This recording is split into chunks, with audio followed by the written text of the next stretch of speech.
Hi, this is Kris Kepler with Does This Happen to You?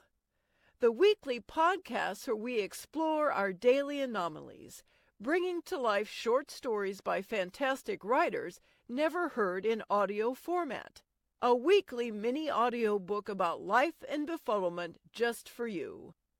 Our story this week is from Stacy Keith, one of my favorite writers, who you'll find on Medium.com and Amazon.com. Here is What Having Big Boobs Taught Me About You. Someone asked me the other day, what would your life have looked like if you didn't have enormous boobs? It's a really good question, one with feminist implications and practical ones. Would I have been taken more seriously? Is that necessarily something one ought to aspire to? What does being taken seriously look like? What honor does it confer? Frankly, I wouldn't know. Most people who meet me are only serious about not getting caught staring down the ravine of my cleavage. I make no effort to hide it. Why should I? There's no pretending the boobs aren't there. I'm neither proud nor ashamed of them. They are as much a part of my daily existence as shampoo and coffee and, oh hey, look, boobs. I suspect the glazed expression I see on people's faces comes from frantic odds calculations. Are they real? Are they real? Can I squeeze one? Are they real? Many consider them vulgar. Some people burst into peals of laughter when I walk by. Anything a large-breasted woman wears screams, "Leave a 20 on the dresser," anyway, and the world is horribly cruel to people who are different. Some men are nicer to me because of them. I've weaseled out of traffic tickets and gotten into nightclubs. I've been bumped up to first class by smitten airline pilots. Mountains of cocaine have been offered to me. No thanks. Along with stern admonishments to dress more modestly. No thanks. And people's cocked eyebrow skepticism when I tell them I'm a writer. Fuck you. Clothes are a joke. Equally hilarious is me, ever, looking slim, regardless of what my weight might be. There is just too much mass to overcome. With the boobs comes a certain all-over voluptuousness anyway, something one does battle with from age 12 onward, particularly in the States where every woman, regardless of her genetics, is expected to look like a Q-tip. Mostly, I refuse to be burqa'd. I don't dress to hide my boobs or try to create a more flattering silhouette. I left flattering about 9 exits back. They're there, right there, getting in the way, knocking over shit. My cleavage is a coin slot for just about everything I eat. I strongly believe that I would have attracted better men, and men who were better for me, if I were less substantially proportioned. Big boobs are a siren call to emotionally manipulative sociopaths, sex addicts, and guys who want to save you from other men like them and then, you guessed it, put you in a burqa.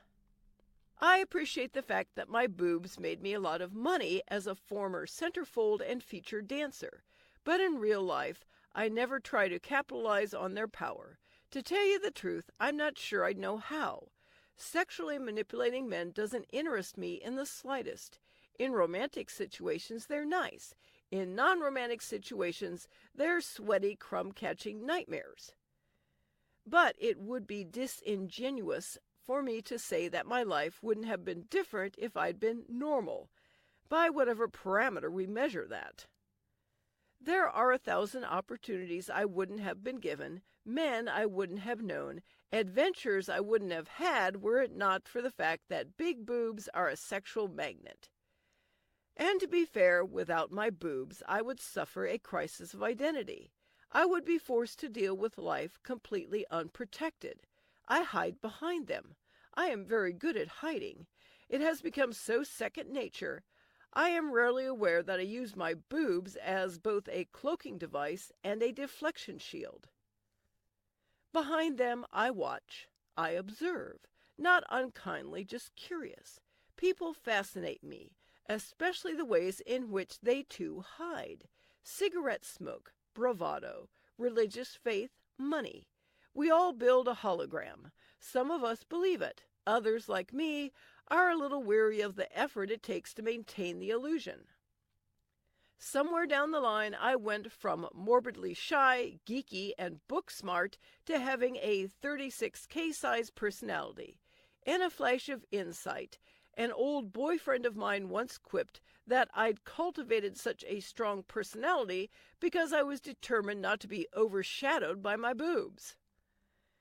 I wonder if I would have had the courage to come out personality-wise were it not for the protection they offered me. In 1,000 ways, my boobs have informed every second of my life. I have never felt inadequate in this department, and I know that many women do, which to me is a scathing indictment of what we value women for in this society. But here's the thing. It's a primrose path, this being fuckable. It offers ample reason to suspect that the entirety of a woman's strength, purpose, and power is sexual. And it is, if you aren't willing to do the work to make your power felt in other ways. It's not always easy, but just being fuckable is to suffer the law of diminishing returns. True strength and true power are not determined by your cup size or your dress size.